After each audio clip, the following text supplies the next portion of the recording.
We've got this special spot down at Cronulla. If you walk around the rocks, there's a little sheltered, almost cove place. Well, we get to spend time with Dad and write him little messages. If it's his birthday, we'd write happy birthday. If it's Father's Day, happy Father's Day. Bree met Brett Till, who she called JT, as a 21-year-old. In 2008, they married not far from this spot in Sydney South. It's the smile and it's the laugh. Knock the frowns off 100 faces. He absolutely was adored as a genuine and selfless, kind person. 14 years ago, Sergeant Till was deployed to Afghanistan. An explosive ordnance expert, he was dedicated to keeping his fellow soldiers safe. He held them in high regard, and as a consequence of the values that he has, any man would follow him. Any soldier, any person. Following 9/11, Australia joined the US-led coalition in an attempt to remove the Taliban from power. In 2009, Brett Till was one of more than 1,500 Aussie troops in Afghanistan, and back home, Bree had some good news. That was my first pregnancy. I was petrified, but also super excited. I managed to get it through on one of the last phone calls before he went on the mission that they were doing, so that he was able to know. I'd sent over a little booty in the mail and kept the other one, and that mail came back home. He didn't get that, but he did get to know, yeah. In the early hours of Thursday, the 18th of March 2009, Brett died in an explosion. He was just 31. This brave and courageous soldier died while attempting to make safe an improvised explosive device in order to protect his mates. There are no words for the enormity of the darkness and the spanse that is grief, and that is carrying pain and carrying family and trying to carry yourself through that as well. Bree was then 8 weeks pregnant and also mum to 2 children from Brett's previous relationship. Today, the son Brett never got to meet is 13 and an Air Force cadet.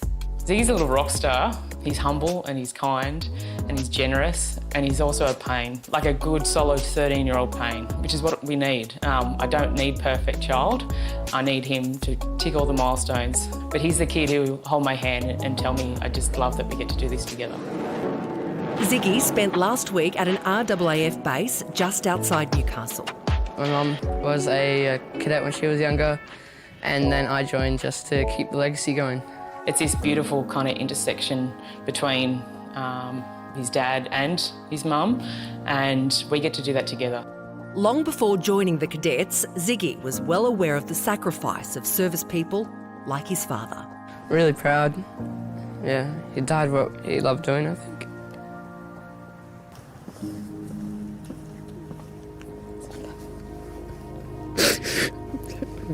It's difficult to talk about, but Bree is always by Ziggy's side. The reason that it's hard to talk about is because you didn't get to meet him. Of course, everything that you offer is beautiful, okay? Love you. I struggle even still to conceptualise, let alone verbalise, the extent that grief is and that these big concepts are. So for a 13-year-old kid, all we can do is, I guess, protect and preserve and push back the weeds and just allow the sunshine, you know, that's it. While many of us were still sleeping, Ziggy and Bree were busy preparing for this morning's dawn service. This year's the first time that Ziggy and I will be dressed up in uniform together and marching with his medals. Oh, mate, pectorals, look out. Oh, look at you. Love you. Bree is happy seeing Ziggy wear the medals of the man she loves, something he's been doing since he was just a baby. It makes me feel closer to Dad. Just wish I got to meet him. Representing the Australian War Widows, New South Wales, Ms Bree Till. In the presence of thousands at this morning's dawn service in Sydney's Martin Place, it was Ziggy who recited the words synonymous with Anzac Day. Age shall not weary them, nor the years condemn.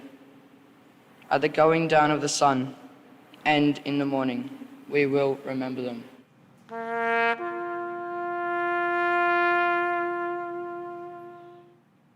Proud of his dad, proud of his mother, proud of the sacrifices that untold thousands and their families have made for our country. Important for people to recognise Anzac Day, people who have served, people who have died serving. So Anzac Day is one day, but GT is missed all of the days. So every day his dad's not there. Every day we don't get to share that burden or the joys that come with being a parent. Back at their sacred spot in Cronulla, Bree and Ziggy are folding their notes into paper aeroplanes. It's just, well, you get to have a moment as a family together. We'll stand at the water's edge and we'll have already engaged in this dance between the water and each other, and we throw it in and there's this release.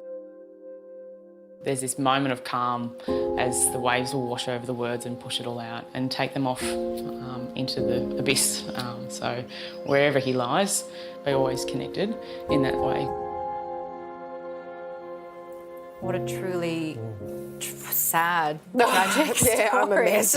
But just to hear what Bree and Ziggy have gone through, you know, for all of Ziggy's life, but what they're feeling today, they talk about carrying the weight of that grief. Yeah. And I hope that they can, you know, see us here, see everyone watching at home, feel everyone maybe taking a little bit of that weight today, because it is just about everyone sharing in that grief and thanking you for the ultimate sacrifice today. And what an incredible woman Bree is, right? Wow. And Ziggy, his dad would be so immensely proud of him. But what a beautiful, beautiful story. Well, Legacy, of course, continues to be a huge support for veterans' families, including Ziggy and Bree's. If you want to find out how you can donate to help them continue their work, head to our website.